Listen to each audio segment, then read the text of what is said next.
Саламатсыздар ма? Мен Жамбыл облысы Қордай ауданы Бертас ауылының номер 28-ші Шоқан Уәлихан атындағы орта мектептің 10-шы сынып оқушысы Рүстембек Жансаев.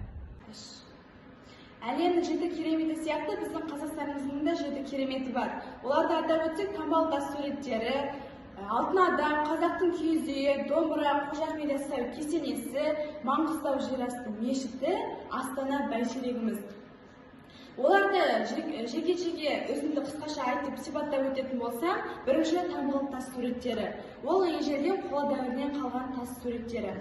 Ол ежелден күнге күйген тастарға жануарлардың, адамдардың, арбалардың сол кездегі соғыс кездеріндегі оқиғаларды тасқа суреттеп бейнелеген болатын.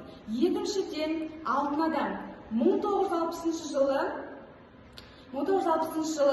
ежелгі археолог ғалымдардың айтуы бойынша Есір қаласындағы обадан алтын киімді адамды тауып алған болатын. Ол аяқ киімнен бастап бас киімге дейін алтыннан көмкерілген болатын.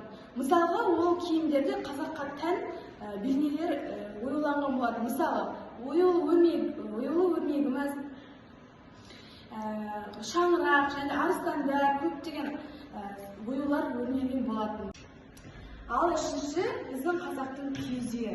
Ол баяғы ежелгі Еуразияны жазира үйіршігімен бірге басқарған болатын. Ол атадан бабадан қалған келе жатқан киіз үйіміз. Ол бұрынғы кезде соғыста ата-бабаларымыз қолданған киіз үй. Ол жиналмалы, яғни баспана, көшіп қонуға ыңғайлы болған екен. Төртіншіден бұл домбырамыз. Ендігі сөз ол қазақ халқының жан сезімі, жан серігі домбыра туралы айтып кететін болсам, ол домбыра қазақ халқының даналығы. Домбыра туралы айтып кететін болсам, Ақсақ Құлан кейінге осы домбыра арқылы патшаның баласын дүниеден өткен туралы айтып кеткен болатын.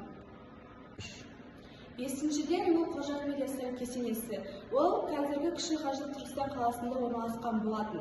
Қожа Ахмет Яссауи кесенесі туралы өзі туралы айтып кететін болса, ол кісі 1903 жылы оңтүстік Қазақстан облысындағы Сайрам қаласына дүниеге келген болатын. Ол қазіргі бұрынғы дінбасы Арыстан бабадан білім алып, ол өзінің ана тілінен бөлек араб, парсы тілдерін жетік меңгерген болатын. Маңғыстау жерасты мешіті. Бұл жерде Бекет ата деп аталады. Бұл 3-4 бөлмеден құралған. Ал деректерге келетін болсақ, 1720 жылы Бекет ата дүниеге келген. Ол жәнеден дін, яғни тәуіп, киелі кісіден тыс, ол астрономия, физика деген білімдерді меңгерген болатын. Және де ол Бұхарада оқуға түсіп, өзінің жеріне келіп, ол 5 мешіт ашады. Және де оның дәрежесі көтерілген сайын оны пір деп тағайындайды.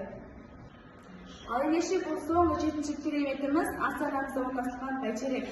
Бұны Нұрсұлтан Әбішұлы Назарбаев қалаған болатын. Ол 105 метрліктен тұрады, үстінде күннің бейнесі бар. Бұл тәуелсіздігіміздің символы. Ал ендеше біздің Қазақстанымыздың 7 кереметтерінің бірі Қожа Ахмет Яссауи кесенесі туралы айта кететін болсам, негізінен біз 8 және 11 сынып аралықтарында Түркістан қаласына саяхаттаған болатынбыз. Сол жерде біз көптеген кесенелерге, ескерткіштерге барып зираттаған болатынбыз. Соның ішінде біз Қожа Ахмет Яссауи кесенесіне бардық. Менің өзімнің сол кезде барған кездегі алған әсерім өте керемет болған болатын. Өте ерекше сезімде болдым. Неліктен? Өйткені ол Қожа Ахмет Яссауи кесенесі жақындаған бетте қарлығаштардың үні өте ерекше дауыспен естілген болатын.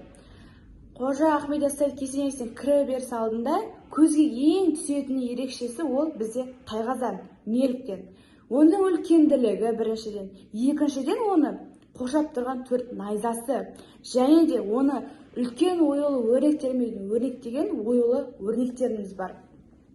Және тайқазанға қарама-қарсы бетте үлкен ханның тағы орналасқан болатын. Біздің, яғни Қожа Ахмет Яссауи кесенесі 8 ғимараттан орналасқан. Қазандық, үлкен ақсарай, кіші ақсарай, құдықхана, кітапхана, асхана, керхана, мешіт болып. Осы сегіз ғимараттың ішіне барлығына біз кіріп көрген болатынбыз, мұғалімдерімізбен және оқушылармен бірге кіріп көрдік. Сол кезде біз Қожа Ахмет Яссауидің өзі жерленген жерін болғанда орналасқан мәйітінің бөлмесін көрген болатынбыз.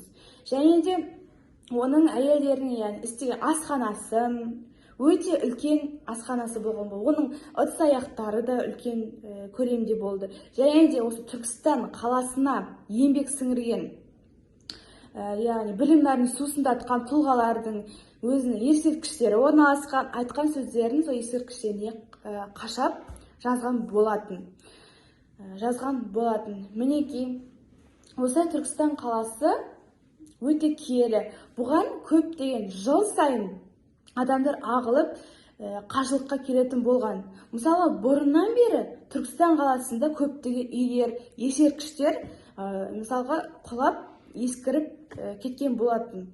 Оны мысалға бізге 14 ғасырдың сәулет археологтары Қожа Ахмет Яссауиді мысалы бір айтып кететін болсақ, оны бізге ерекше тамашамен, ерекше идеямен бізге салып қалдырған болатын. Осы